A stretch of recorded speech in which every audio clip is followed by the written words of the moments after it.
मित्रों नमस्कार। Ambition academy के यूट्यूब चैनल पे आपका पुनः बहुत बहुत स्वागत है।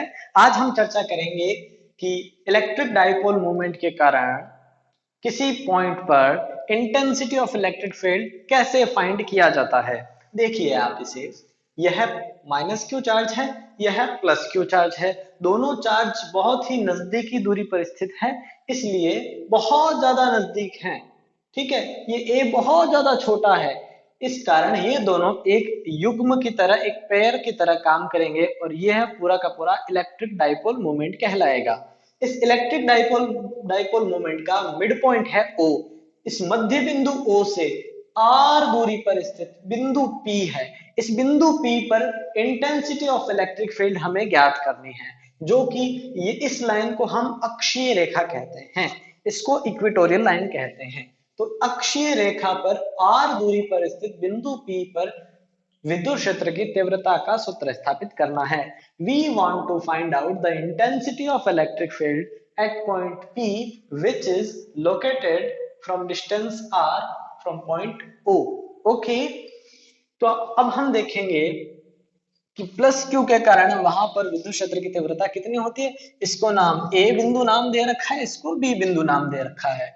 तो प्लस क्यू आवेश के कारण विद्युत क्षेत्र की तीव्रता E1 है, E1 है जो कि इधर लेकर रही है, प्लस क्यू के कारण इंटेंसिटी दूर लगती है। E1 है वो कितनी होगी, के क्यू अपॉन दूरी का स्क्वायर। तो दूरी कितनी है, बी और पी का स्क्वायर। तो यहाँ क्या लिख दिया, बीपी का स्क्वायर। क्या मैं इसको ऐसा लिख सकता हूँ, E1 बराबर के क्यू, ये बीपी क्या होती है भाई, बीपी को थोड़ा देखना, बीपी ये दूरी दी भी नहीं है, लेकिन हमें पता है कि ये आर है और आर में से ए घटा दूंगा तो ये क्या आ जाएगा, ये आ जाएगा आर माइनस ए बराबर, मैं बोल सकता हूं कि बीपी है। तो ये क्या है, आर माइनस ए का स्क्वायर। समीकरण नंबर 1 बन चुकी है। उसी प्रकार माइनस क्यू के कारण विद्युत क्षेत्र की तीव्रता E2 हो तो ये हो जाएगा माइनस के, कि माइनस क्यों, अरे भाई ये माइनस का है इसलिए हो जाएगा।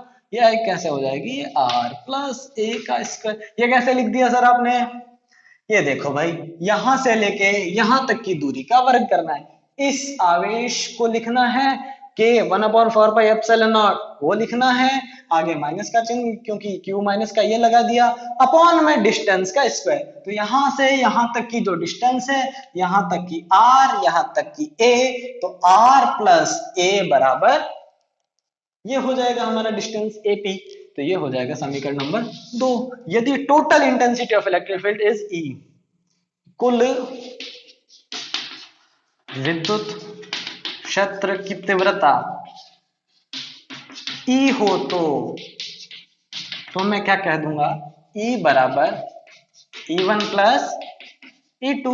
तो ई बराबर क्या हो जाएगा, के क्यू अपॉन में आर माइनस ए का होल स्क्वायर माइनस के Q upon are plus A का होल स्क्वायर। तो के क्यू इसमें से कॉमन ले लूंगा मैं,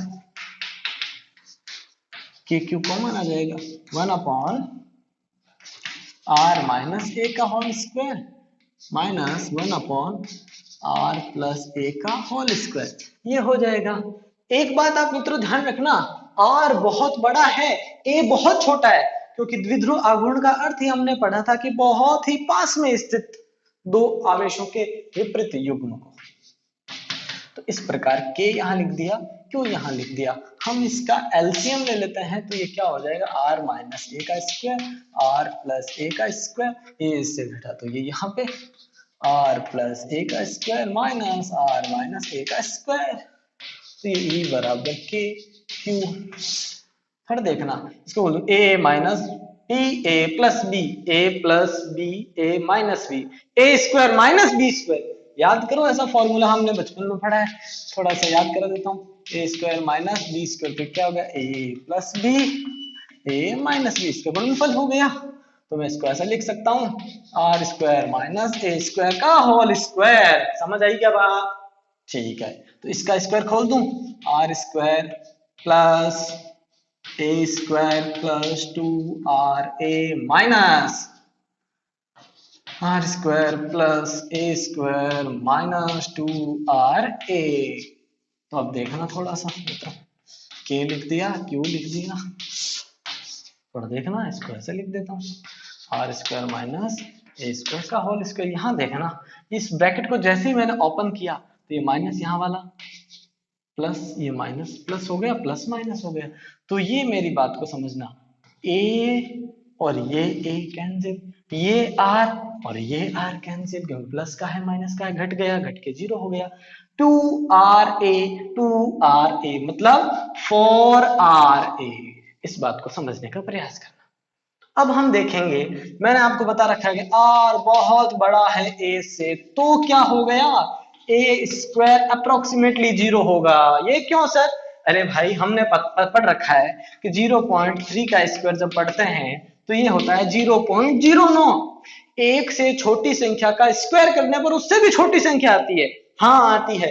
उसी प्रकार ऐसा है कि ये बहुत ज्यादा छोटी क्वांटिटी है, इसका स्क्वायर करूंगा तो और छोटा आ जाएगा, जो कि लगभग नगण्य हो जाएगा।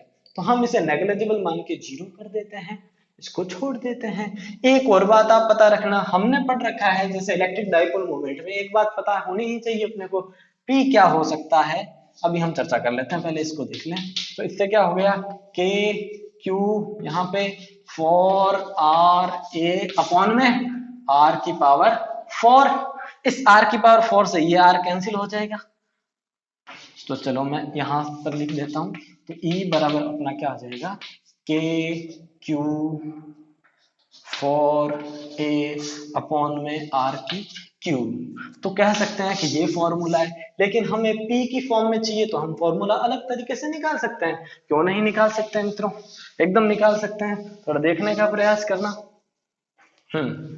इसको हम देखो, एक बात हमें पता है, P बराबर क्या होता है, we know that, what we know, P बराबर Q इंटू दोनों के बीच की दूरी कितनी है, 2A, या मैं कह सकता हूं P बराबर 2QA।